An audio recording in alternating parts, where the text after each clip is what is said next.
महादेव ने बदली गरीब की किस्मत। फिर जो हुआ, एक लंबी भावुक भक्ति कथा। हर हर महादेव। अध्याय 1। मिट्टी की झोपड़ी और बड़ा विश्वास। उत्तराखंड के पहाड़ों के बीच बसे छोटे से गांव भीमताल में रामू नाम का एक गरीब आदमी रहता था। उसकी जिंदगी बहुत कठिन थी। मिट्टी की टूटी झोपड़ी, बरसात में टपकती छत, घर में बूढ़ी माँ और 8 साल का छोटा बेटा सोनू। रामू सुबह सूरज निकलने से पहले उठ जाता था।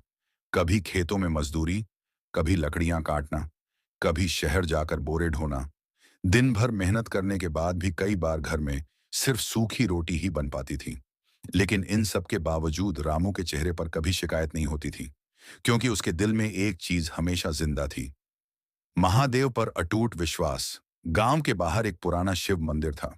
मंदिर बहुत छोटा था, लेकिन रामू के लिए वही पूरी दुनिया था। हर सुबह वह नदी से पानी भर कर लाता, शिवलिंग पर जल चढ़ाता और आंखें बंद करके कहता, भोलेनाथ, मैं गरीब जरूर हूं, लेकिन आपका नाम ही मेरी सबसे बड़ी दौलत है। अध्याय 2। भूख से बड़ी कोई परीक्षा नहीं। एक साल गांव में भयंकर सूखा पड़ गया। खेत सूख गए, काम बंद हो गया, लोगों के घरों में अनाज खत्म होने लगा। रामू को कई कई दिन मजदूरी नहीं मिलती थी। एक रात घर में खाने के लिए कुछ भी नहीं था। सोनू भूख से रो रहा था। बाबा, मुझे बहुत भूख लगी है। रामू का दिल टूट गया। उसने घर के कोने में रखा आखिरी आटा निकाला और बेटे के लिए एक छोटी सी रोटी बनाई। माँ ने पूछा, और तू? रामू मुस्कुराया, मुझे भूख नहीं है माँ।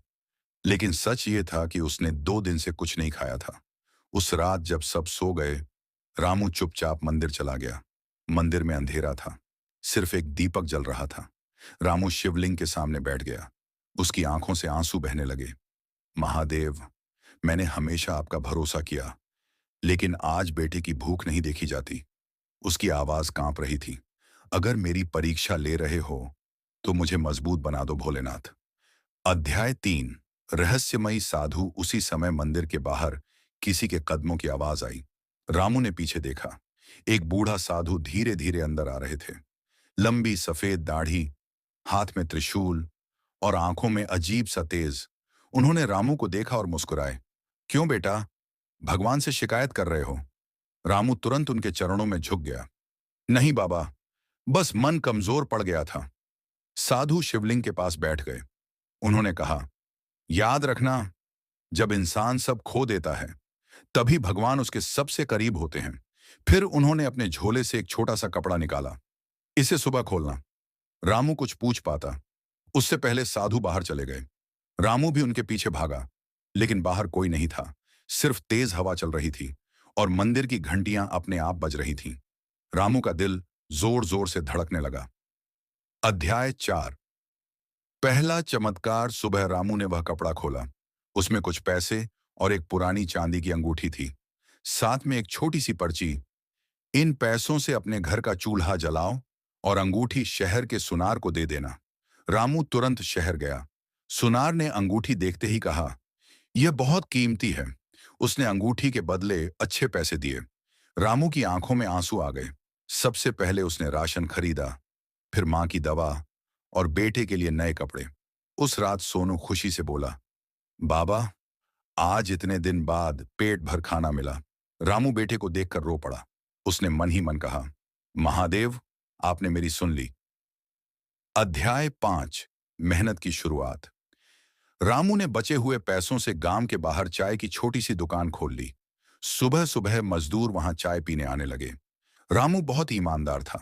अगर किसी के पास पैसे नहीं होते, तो वह मुफ्त में चाय दे देता। धीरे धीरे उसकी दुकान चल निकली। लोग कहते, रामू गरीब जरूर है, लेकिन दिल का बहुत अमीर है। कुछ महीनों बाद उसकी हालत पहले से बेहतर होने लगी। लेकिन जहां तरक्की होती है, वहां जलने वाले लोग भी पैदा हो जाते हैं। अध्याय 6। जलन और साजिश। गांव का साहूकार भैरव सिंह रामू से जलने लगा। उसे पसंद नहीं था कि गांव वाले अब रामू की इज्जत करने लगे हैं।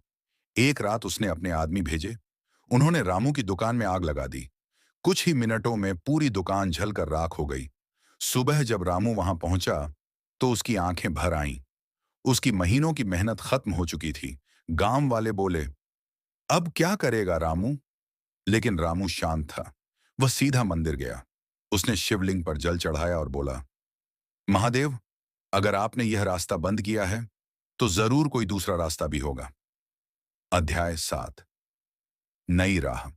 अगले दिन शहर से एक व्यापारी गांव आया। उसकी बैलगाड़ी कीचड़ में फंस गई थी। कई लोग देख रहे थे, लेकिन मदद कोई नहीं कर रहा था।